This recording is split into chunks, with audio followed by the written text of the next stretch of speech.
আসসালামু আলাইকুম।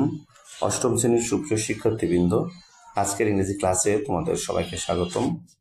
এর আগের ক্লাসে আমরা ইউনিট 7 এর লেসন 1 পড়েছিলাম এবং এর ধারাবাহিকতা আজকে আমরা লেসন 2 শুরু করব। লেসন 2 দুইটা সেকশন বিভক্ত, সেকশন এ এবং সেকশন বি।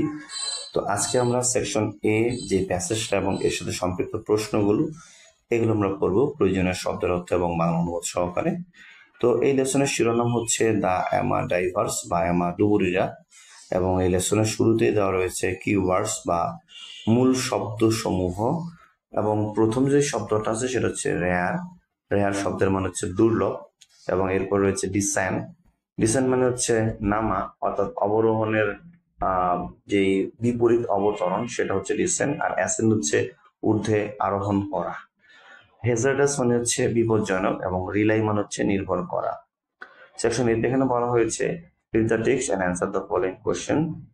টেক্সটটা পড়ো এবং নিচের প্রশ্নগুলো উত্তর দাও। তো আমরা টেক্সটটা পড়ি। Before the beginning of the 20th century, বিংশ শতাব্দী শুরুর পূর্বে। বিংশ শতাব্দী বলতে আমরা কিন্তু 2000 সালের আগে বুঝি, পরে বুঝি না।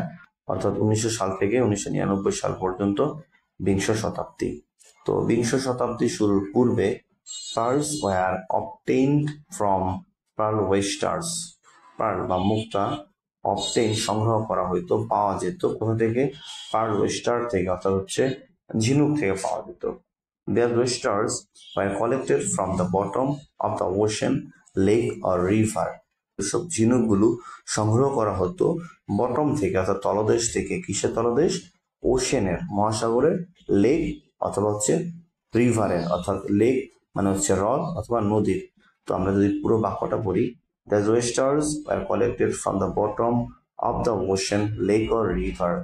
এই ঝিনুকগুলো সংগ্রহ করা হতো মহাসাগর, হ্রদ বা নদীর তলদেশ থেকে।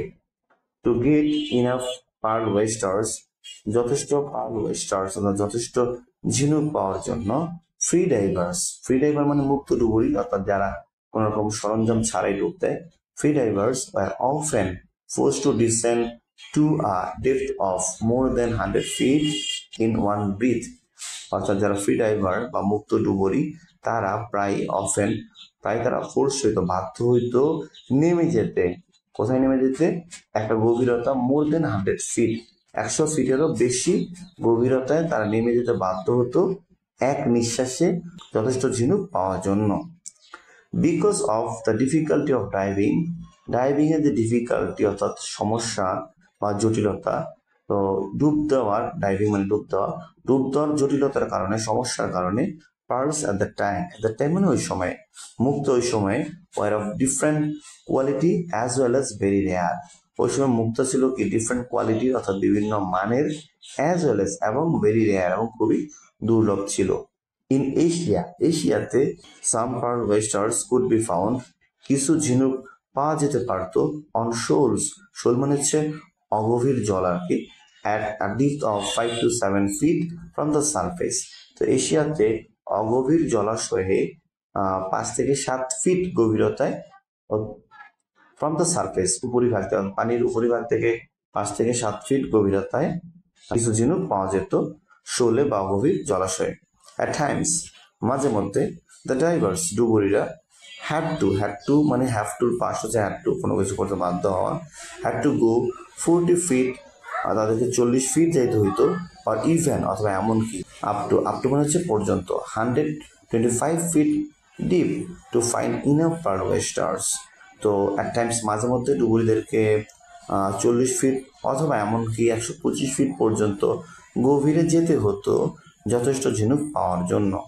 That's deep dives are extremely hazardous to the divers, ডুবুরিদের কাছে এই যে ডাইভগুলো, গভীর ডুবগুলা, এগুলো হচ্ছে এক্সট্রিমলি হ্যাজার্ডাস বা প্রচন্ড বিপজ্জনক ছিল। তো আমরা প্যাসেজটা পড়ার পরে আমরা যেটা প্রশ্ন আছে এতে আমরা দেখবো এখানে।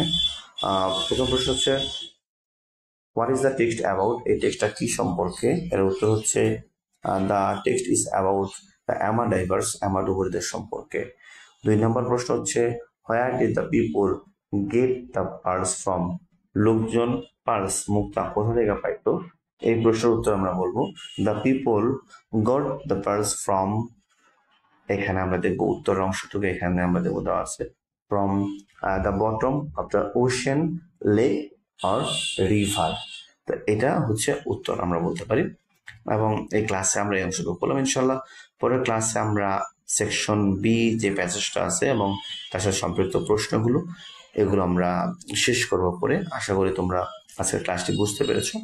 তারপরে যদি কোনো প্রশ্ন থাকে অবশ্যই জানাবে কমেন্ট সেকশনে, এবং এই চ্যানেলের সবগুলো ক্লাস পেতে চ্যানেলটি সাবস্ক্রাইব করে পাশেই থাকবে। আজকের ক্লাস এই পর্যন্তই। আল্লাহ হাফেজ।